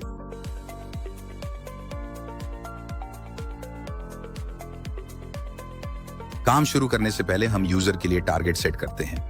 इसमें वार्षिक और मासिक सेल्स रेवेन्यू टारगेट शामिल होते हैं। ये टारगेट डैशबोर्ड पर दिखाए जाते हैं। दिन की शुरुआत करने के लिए स्टार्ट बटन पर क्लिक करें। सिस्टम आपसे पुष्टि मांगेगा और एक बार पुष्टि हो जाने पर आपकी लोकेशन और उपस्थिति रिकॉर्ड कर ली जाएगी। एक बार यूजर डिवाइस पर सफलतापूर्वक लॉगिन कर लेता है तो उसकी गतिविधि को प्रॉक्सिमा नेक्सस में मैप व्यू के माध्यम से ट्रैक किया जा सकता है, जिसमें उसकी वर्तमान लोकेशन, डिवाइस डिटेल्स और अन्य संबंधित जानकारी शामिल होती है।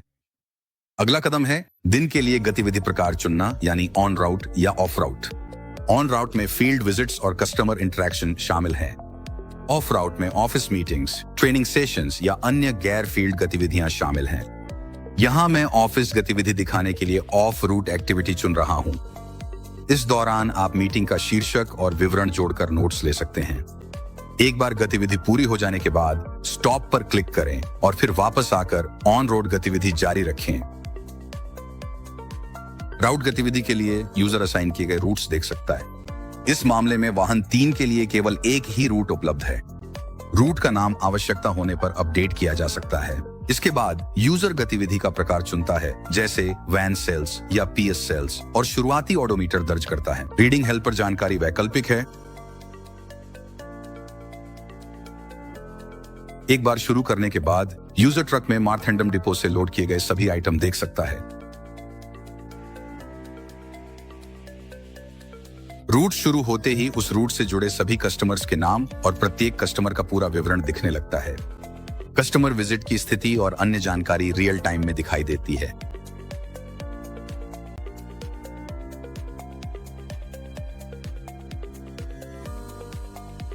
अब हम एक ग्राहक के पास जाते हैं। यदि फील्ड एग्जीक्यूटिव का वर्तमान स्थान ग्राहक के वास्तविक स्थान से भिन्न है तो एक चेतावनी संदेश दिखाई देगा। पुष्टि होने के बाद सिस्टम ग्राहक विजिट स्क्रीन पर आगे बढ़ेगा। इस ग्राहक के लिए गतिविधियों की एक सूची उपलब्ध है और यदि जानकारी लॉक नहीं है तो ग्राहक की जानकारी संपादित की जा सकती है। इस ग्राहक के लिए स्टोर सर्वे लागू नहीं होता क्योंकि यह एक सामान्य स्टोर समूह से संबंधित है। अब हम बिक्री ऑर्डर देने की प्रक्रिया शुरू करते हैं। जब एग्जीक्यूटिव बीट रूट से ऑन ऑर्डर लेते समय वैन सेल्स का चयन करता है तो 2 विकल्प दिखाई देंगे, वैन सेल्स और प्री सेल्स। इनमें से कोई भी विकल्प चुना जा सकता है।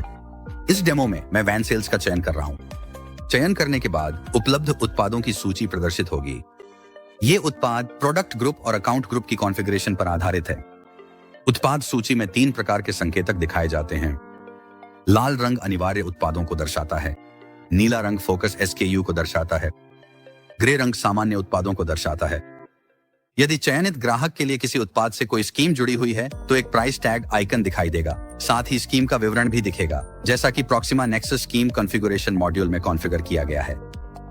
उत्पाद सूची को और बेहतर बनाने के लिए विभिन्न फिल्टर भी उपलब्ध हैं। अब एग्जीक्यूटिव आवश्यक मात्रा दर्ज कर सकता है। पहला फील्ड केस या बॉक्स को दर्शाता है और दूसरा यूनिट्स को। मात्रा दर्ज करने के बाद कार्ट सारांश की समीक्षा की जा सकती है। सत्यापन के बाद ऑर्डर सारांश पर आगे बढ़े। ऑर्डर सारांश में सभी लागू स्कीम, छूट और ग्राहक के लिए उपलब्ध कोई भी मुफ्त आइटम दिखाए जाते हैं। एग्जीक्यूटिव इन विवरणों की समीक्षा कर सकता है, आवश्यकता होने पर टिप्पणी जोड़ सकता है और ऑर्डर की पुष्टि कर सकता है। पुष्टि होने के बाद ऑर्डर सफलतापूर्वक प्लेस हो जाता है। चूंकि हमने वैन सेल्स चुना है, इसलिए वस्तुओं की डिलीवरी तुरंत पूरी की जा सकती है। अब आइए डिलीवरी प्रक्रिया की ओर बढ़ते हैं। डिलीवरी सेक्शन में पहला भाग इनवॉइस, सारांश और लेन देन का विवरण दिखाता है। यदि यह ऑर्डर की पहली डिलीवरी है तो केवल एक ही ट्रांजैक्शन रिकॉर्ड दिखाई देगा। हालांकि अगर यह आंशिक डिलीवरी है तो आप देख पाएंगे कि उस ऑर्डर के लिए कितनी डिलीवरी पहले ही पूरी हो चुकी है। चूंकि यह पहली डिलीवरी है, इनवॉइस किए गए आइटम प्रोडक्ट लिस्ट में दिखाए जाते हैं, जिससे एग्जीक्यूटिव उन्हें रिव्यू कर सकता है। अगर डिलीवर किए गए आइटम और इनवॉइस किए गए आइटम में कोई असंगति होती है तो सिस्टम कारण पूछेगा, जिससे सही ट्रैकिंग और ऑडिट हिस्ट्री बनाए रखने में मदद मिलती है। इसके अतिरिक्त जब मात्रा में एक या अधिक केस या बॉक्स शामिल होते हैं तो प्रत्येक उत्पाद के लिए क्रेट की जानकारी भी दिखाई जाती है। सिस्टम उन सभी क्रेट्स का विवरण भी दिखाता है जो उत्पाद से जुड़े होते हैं, जैसा कि प्रॉक्सिमा नेक्सस में कॉन्फ़िगर किया गया है। यह सेटअप उत्पाद की सेटिंग के दौरान किया जाता है। एक बार जब सब कुछ सत्यापित हो जाए तो आवश्यकता होने पर टिप्पणी जोड़ें और कंफर्म डिलीवरी पर क्लिक करें। अब डिलीवरी प्रक्रिया सफलतापूर्वक पूरी हो गई है। इस समय यदि आवश्यक हो तो इनवॉइस तुरंत प्रिंट किया जा सकता है और ग्राहक को सौंपा जा सकता है। प्री सेल्स ऑर्डर के लिए यह डिलीवरी विकल्प प्रॉक्सिमा नेक्सस में ऑर्डर कंफर्मेशन के बाद उपलब्ध हो जाता है। भुगतान एकत्र करने के लिए उन इनवॉइसों का चयन करें जिन्हें आप कलेक्ट करना चाहते हैं और कलेक्ट पेमेंट पर क्लिक करें। सिस्टम एक भुगतान सारांश दिखाएगा जिसमें वॉलेट बैलेंस, चयनित इनवॉइस राशि और एकत्र किए जाने वाले कुल भुगतान की जानकारी शामिल होगी।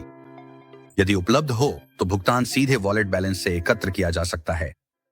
आप वॉलेट से आंशिक राशि का उपयोग कर सकते हैं और शेष राशि यूपीआई, चेक या नकद के माध्यम से एकत्र कर सकते हैं। भुगतान राशि दर्ज करने के बाद यदि लागू हो तो ट्रांजैक्शन रेफरेंस नंबर प्रदान करें और भुगतान प्रमाण की एक छवि अपलोड करें। सभी जानकारी भरने के बाद कंफर्म पेमेंट पर क्लिक करें।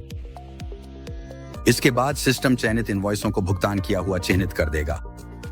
अब कस्टमर एक्टिविटी सूची में आप देख सकते हैं कि पूर्ण की गई गतिविधियां हरे रंग में हाईलाइट की गई हैं। अब चलिए एक और लंबित गतिविधि स्टॉक काउंट को पूरा करते हैं। स्टॉक काउंट स्क्रीन में आपको उत्पादों की एक सूची दिखाई देगी। स्टोर में उपलब्ध वास्तविक मात्रा दर्ज करें, जानकारी की पुष्टि करें और फिर स्टॉक काउंट की पुष्टि करें।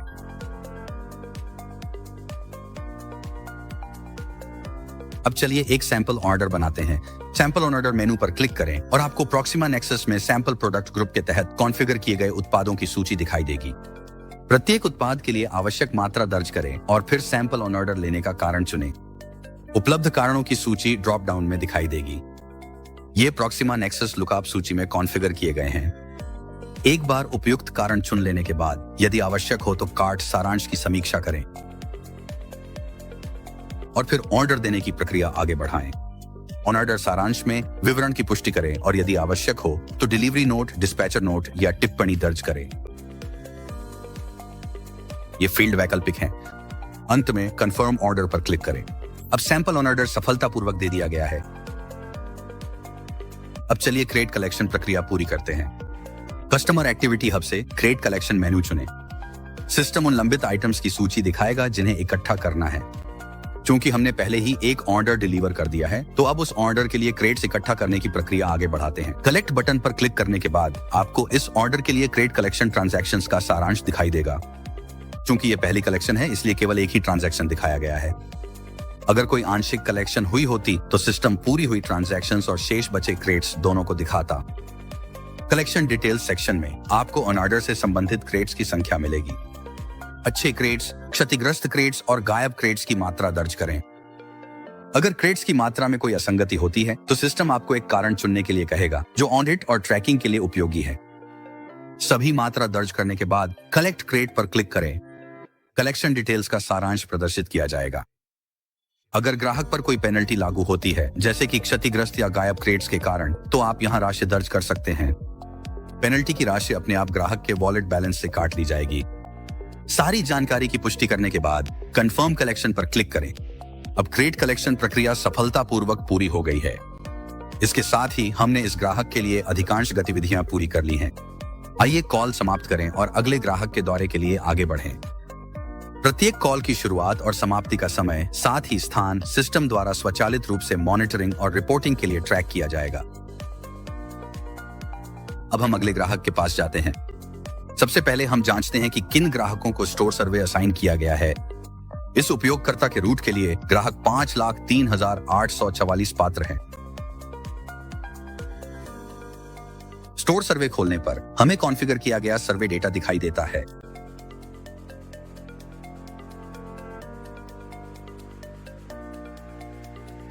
कुछ सर्वे केवल एंटरप्राइज प्लान्स के लिए लॉक हैं। इस ग्राहक के लिए मर्चेंडाइजिंग और डिस्प्ले सेक्शन के तहत दिए गए प्रश्नों के उत्तर देकर शुरू करें। पूरा होने के बाद सेव सीन पर क्लिक करें। इसके बाद लेआउट इमेज में संबंधित आइकन चुनें और प्रोडक्ट उपलब्धता सीन पर जाएं। संबंधित प्रश्नों के उत्तर दें और पूरा होने पर फिर से सेव सीन पर क्लिक करें। फिर लेआउट इमेज में अगले आइकन पर जाएं और सभी संबंधित प्रश्नों के उत्तर देकर स्टोर हाइजीन और विजिबिलिटी सीन पूरा करें। इसके बाद सेव सीन पर क्लिक करें। अंत में लेआउट में सेल्स एंड एंगेजमेंट आइकन चुनें और उस सीन के लिए प्रश्न पूरे करें। पूरा होने के बाद फिर से सेव सीन पर क्लिक करें। सभी सीन पूरे होने के बाद समरी बटन सक्रिय हो जाएगा। कुल स्कोर और प्रत्येक सीन के स्कोर देखने के लिए समरी पर क्लिक करें। यह सेक्शन कम प्रदर्शन करने वाले पैरामीटर्स के आधार पर स्टोर के सुधार के क्षेत्रों को भी उजागर करता है। समीक्षा करने के बाद सबमिट सर्वे पर क्लिक करें। अब सर्वे प्रक्रिया सफलतापूर्वक पूरी हो गई है। अब चलिए एक pre sales on order place करते हैं। ऑन ऑर्डर मेनू से प्री सेल चुनें। यह प्रक्रिया वैसी ही है जैसी हमने पहले वैन सेल्स के लिए देखी थी। उपलब्ध उत्पादों की सूची प्रदर्शित होगी। प्रत्येक उत्पाद के लिए आवश्यक मात्रा दर्ज करें और प्लेस ऑर्डर पर क्लिक करें। ऑन ऑर्डर समरी की समीक्षा करें, विवरण सत्यापित करें और यदि आवश्यक हो तो कोई भी संबंधित जानकारी जैसे नोट्स या टिप्पणियां दर्ज करें। जब सब कुछ सही लगे तो कंफर्म ऑर्डर पर क्लिक करें। अब प्री सेल्स ऑर्डर सफलतापूर्वक बना लिया गया है। आइए एक नया पीओएसएम ऑन ऑर्डर बनाते हैं। योग्य पीओएसएम उत्पादों को प्रॉक्सिमा में पीओएसएम अभियान के माध्यम से कॉन्फ़िगर किया जाता है। अभियान से जुड़े उत्पादों की सूची देखने के लिए नीचे दाएं कोने में नए बटन पर क्लिक करें। प्रत्येक पीओएसएम सामग्री के लिए आवश्यक मात्रा दर्ज करें। यदि आवश्यक हो तो कार्ट समरी की समीक्षा करें और फिर प्लेस ऑर्डर पर क्लिक करें। ऑन ऑर्डर समरी स्क्रीन पर ऑन ऑर्डर का विवरण प्रदर्शित होगा। जानकारी सत्यापित करें और यदि आवश्यक हो तो डिलीवरी नोट दर्ज करें, डिस्पैचर नोट और टिप्पणियां। जब सब कुछ पुष्टि हो जाए तो कंफर्म ऑन ऑर्डर पर क्लिक करें। अब पीओएसएम ऑन ऑर्डर सफलतापूर्वक प्लेस कर दिया गया है। अन्य गतिविधियों में ग्राहक समस्या टिकट और कार्यकारी स्व नोट्स शामिल हैं। आइए एक ग्राहक समस्या टिकट बनाकर शुरू करते हैं। ग्राहक समस्या अनुभाग खोलें और राइज इश्यू पर क्लिक करें। समस्या श्रेणी चुनें, प्राथमिकता निर्धारित करें, शीर्षक और विवरण दर्ज करें और फिर सबमिट इश्यू पर क्लिक करें। अब समस्या दर्ज कर दी गई है। इसे प्रॉक्सिमा नेक्सस से देखा और हल किया जा सकता है और एक बार समाधान हो जाने पर वहीं से बंद भी किया जा सकता है। अब आइए कार्यकारी स्व नोट्स को देखें। सेल्फ नोट्स पर क्लिक करें, फिर एड नोट चुनें, शीर्षक और विवरण दर्ज करें और सबमिट नोट पर क्लिक करें। ये नोट्स कार्यकारी द्वारा अगली विजिट के दौरान देखे जा सकते हैं, जो ग्राहक के साथ चर्चा या याद दिलाने के लिए काम आते हैं। Store profile, photo, order history और इनवॉइस प्रिंटिंग से जुड़ी सभी जानकारियां आवश्यकता अनुसार एक्सेस की जा सकती हैं।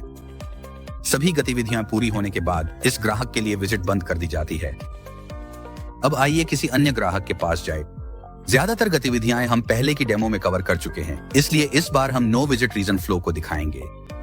उदाहरण के लिए, अगर कार्यकारी विजिट शुरू करता है लेकिन किसी कारणवश स्टोर की गतिविधि पूरी नहीं कर पाता, जैसे कि आउटलेट बंद होना, स्थानीय अवकाश या वाहन खराब हो जाना, तो नो विजिट रीजन चुना जा सकता है। यहाँ मैं आउटलेट बंद को कारण के रूप में चुन रहा हूँ और कॉल समाप्त कर रहा हूँ। अब विजिट को पूर्ण मान लिया गया है और स्थिति उसी अनुसार अपडेट हो गई है। रूट व्यू में अब हम देख सकते हैं कि सभी नियोजित ग्राहकों में से केवल कुछ ही का दौरा किया गया है। लगभग 20% रूट पूरा हो चुका है। अंत में आइए रूट समाप्त करें। जब कार्यकारी एंड रूट पर क्लिक करता है तो सिस्टम अंतिम ऑडोमीटर रीडिंग पूछेगा। एक बार दर्ज करने के बाद सिस्टम रूट क्लोजर की प्रक्रिया करता है। अब रूट समाप्त हो गया है, हालांकि पूरी तरह से पूरा नहीं हुआ है। अब चलिए हिस्ट्री में जाते हैं और देखते हैं कि उसने कौन कौन से ऑर्डर लिए हैं। ये वैन सेल्स के तहत ऑर्डर हैं। आप प्रत्येक ऑन ऑर्डर देख सकते हैं और आवश्यकता होने पर इनवॉइस प्रिंट कर सकते हैं।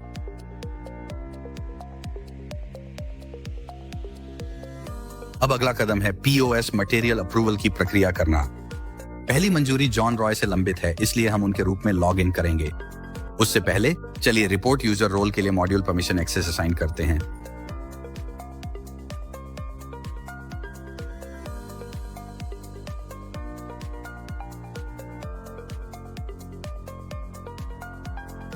हम ट्रांजैक्शन डेटा एक्सेस भी सक्षम करेंगे। अब जॉन रॉय पीओएस मटेरियल देख सकते हैं और उन्हें मंजूरी दे सकते हैं। वह दोनों आइटम की समीक्षा करते हैं और सफलतापूर्वक मंजूरी देते हैं। अब ये आइटम मंजूरी के लिए अगले स्तर पर चले जाते हैं। आइए एंटिटी एडमिन के रूप में लॉग इन करें और दोनों पीओएसएम मटेरियल को मंजूरी दें।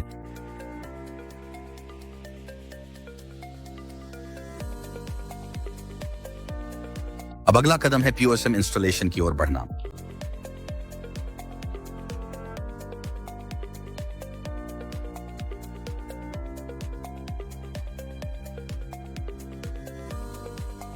मंजूर किए गए ऑर्डर सूचीबद्ध हैं, इसलिए हम उन्हें इंस्टॉल करने की प्रक्रिया शुरू करते हैं। हर इंस्टॉलेशन के लिए serial number, delivery date, location, technician का नाम, मोबाइल नंबर और फोटो जैसी जानकारियां दर्ज करनी होती हैं। इस डेमो में मैं कोई फोटो नहीं ले रहा हूं, लेकिन आप प्रत्येक पीओएस के लिए इंस्टॉलेशन से पहले और बाद में अधिकतम 5 फोटो ले सकते हैं। एक बार हो जाने के बाद यही प्रक्रिया अगले पीओएसएम आइटम के लिए भी दोहराए।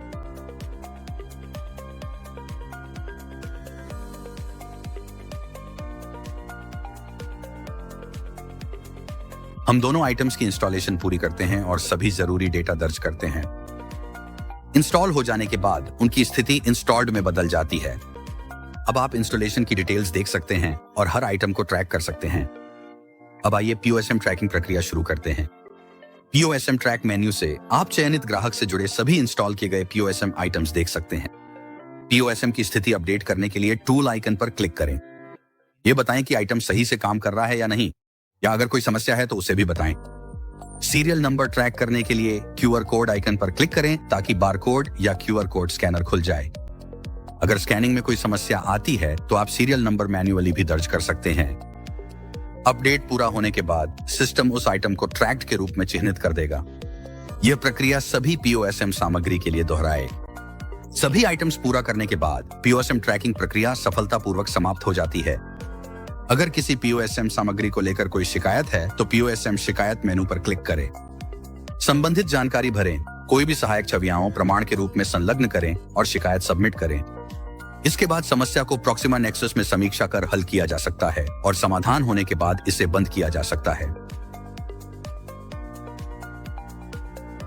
अब ऑर्डर हिस्ट्री में वापस जाकर आप सभी बनाए गए ऑर्डर और उनकी स्थिति देख सकते हैं। एक्टिविटी सेक्शन से आप सारांश विवरण देख सकते हैं। उदाहरण के लिए विजिट किया गया, छोड़ा गया, लंबित गणनाएं और बिक्री के रुझान। कार्यकारी सभी संबंधित जानकारी भरकर और आवश्यक सहायक दस्तावेज संलग्न करके ग्राहक ऑनबोर्डिंग प्रक्रिया कर सकता है। एक बार सबमिट करने के बाद इन विवरणों की प्रॉक्सिमा नेक्सस में समीक्षा और स्वीकृति की जा सकती है। स्वीकृति के बाद ग्राहक को सक्रिय ग्राहक सूची में जोड़ दिया जाएगा। ध्यान रखें, नया ग्राहक जोड़ने के बाद रूट सूची में अपडेट को दर्शाने के लिए रूट प्लान को फिर से बनाना चाहिए। इसके अतिरिक्त कार्यकारी खर्च दावे, अवकाश अनुरोध सबमिट कर सकता है और सिस्टम के भीतर अपनी उपस्थिति का इतिहास देख सकते हैं। दिन की सभी गतिविधियां पूरी होने के बाद कार्यकारी माई एक्टिविटी सेक्शन में एंड डे पर क्लिक कर सकता है। इससे दिन को पूर्ण रूप से समाप्त मान लिया जाएगा। ऐसा करने से पहले सुनिश्चित करें कि सभी सक्रिय रूट्स समाप्त कर दिए गए हैं।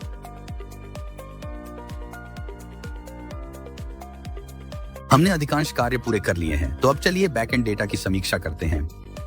लॉगिन करने के बाद हम देख सकते हैं कि कुल 3 ऑन ऑर्डर हैं। डैशबोर्ड वर्तमान में मासिक डेटा दिखा रहा है, जिसमें इस महीने की तुलना पिछले महीने से की जा रही है।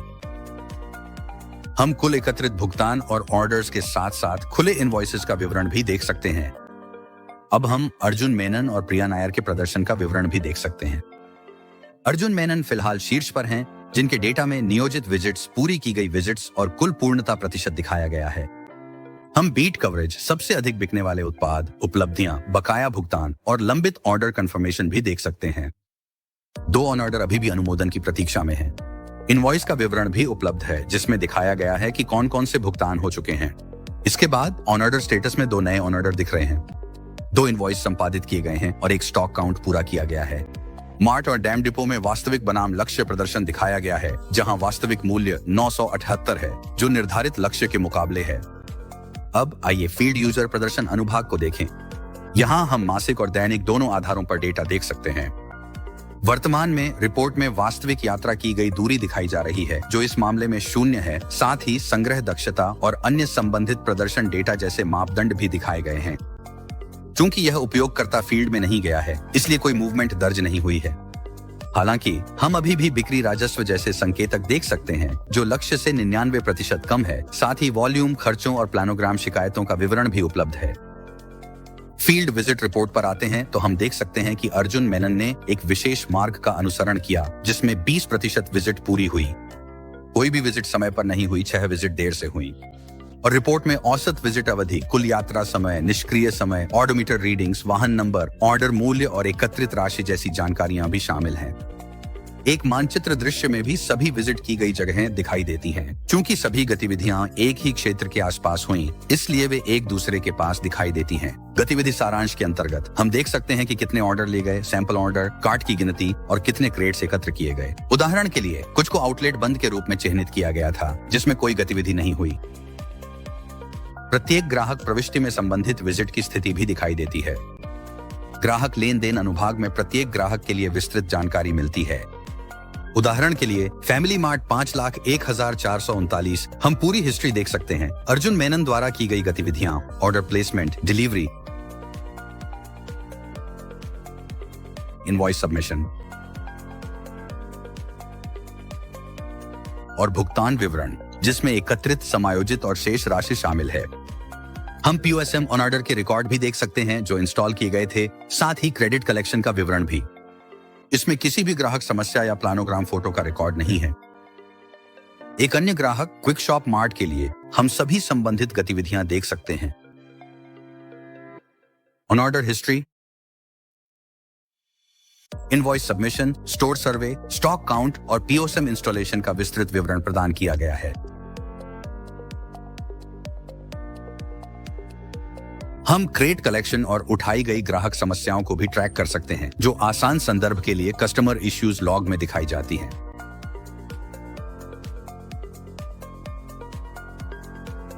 ट्रांजैक्शन सेक्शन में आप सभी कच्चे लेन देन डेटा देख सकते हैं।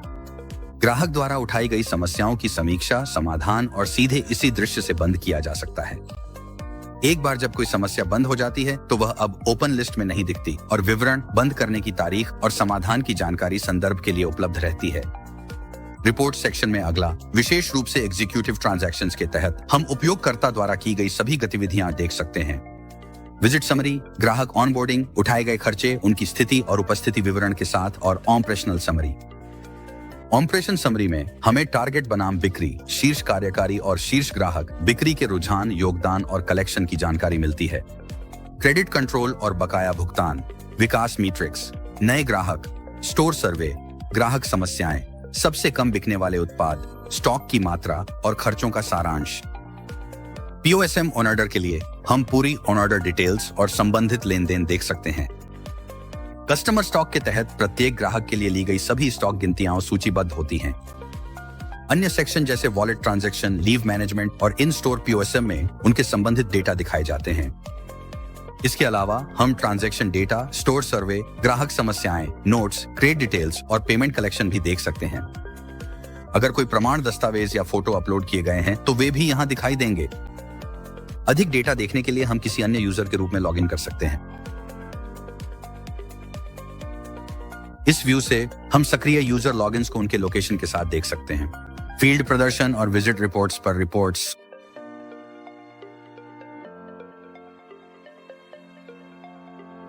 विस्तृत ग्राहक लेन देन, स्टोर सर्वे, स्टॉक काउंट्स और POSM ऑर्डर, जिनमें इंस्टॉल, आंशिक रूप से इंस्टॉल या लंबित पेमेंट कलेक्शन और ग्राहक समस्याएं शामिल हैं।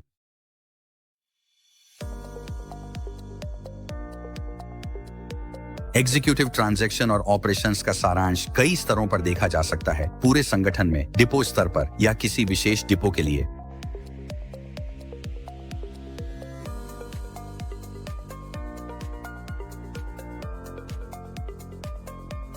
हम ऑर्डर से संबंधित जानकारी भी देख सकते हैं, जैसे डिलीवरी डिटेल्स, मूल, आंशिक या पूरी डिलीवरी, रिटर्न और विसंगतियां, इनवॉइस डिटेल्स, जिसमें इनवॉइस को रद्द करने का विकल्प भी शामिल है, जिसमें रद्द करने का कारण देना अनिवार्य है। डिलीवर किए गए ऑर्डर रद्द नहीं किए जा सकते। लीव मैनेजमेंट में सभी अप्लाई की गई छुट्टियां दिखाई देती हैं और स्टॉक मॉड्यूल में हर ट्रक के अनुसार उपलब्ध स्टॉक दिखाया जाता है। अंत में इन सभी रिपोर्ट्स को बाहरी विश्लेषण के लिए एक्सपोर्ट किया जा सकता है। इसके साथ ही पूरा सेटअप और डेमो वॉक थ्रू समाप्त होता है। अगला महत्वपूर्ण कदम यह है कि सभी कॉन्फ़िगरेशन शुरू में सैंडबॉक्स एनवायरनमेंट में की जाती है। एक बार सेटअप और टेस्टिंग पूरी हो जाने के बाद आपको सब कुछ प्रोडक्शन में ट्रांसफर करना होगा। प्रोडक्शन में स्विच करते समय सिस्टम पासवर्ड के लिए प्रॉम्प्ट करेगा। पासवर्ड दर्ज करने के बाद सेटअप प्रोडक्शन में चला जाता है। अगर आपने कोई टेस्ट डेटा बनाया है तो आप केवल ट्रांजैक्शन डेटा को क्लियर करने का विकल्प चुन सकते हैं और मास्टर कॉन्फ़िगरेशन को रख सकते हैं, या माइग्रेशन से पहले दोनों मास्टर और ट्रांजैक्शन डेटा को क्लियर कर सकते हैं। एक बार एनवायरनमेंट प्रोडक्शन में स्विच हो जाने के बाद डेटा को अब क्लियर नहीं किया जा सकता, इसीलिए यह कदम सावधानी से करना चाहिए। इस सेक्शन में आप सब्सक्रिप्शन डिटेल्स भी देख सकते हैं। बनाए गए यूजर्स की संख्या के आधार पर संबंधित लाइसेंस कीज यहां दिखाई देंगी। पुष्टि करने के बाद प्रोसीड पर क्लिक करें और सिस्टम आपको एक्टिवेशन पूरा करने के लिए पेमेंट गेटवे पर रिडायरेक्ट कर देगा। इस चरण के लिए बस इतना ही। आपका प्रॉक्सिमा सेटअप अब पूरा हो चुका है और एक्शन के लिए तैयार है। आगे बढ़ें, प्लेटफॉर्म को एक्सप्लोर करें और निर्बाध बिजनेस ऑटोमेशन का अनुभव लें। आपका समय और धैर्य के लिए धन्यवाद, और हमारे साथ इस यात्रा का हिस्सा बनने के लिए भी धन्यवाद।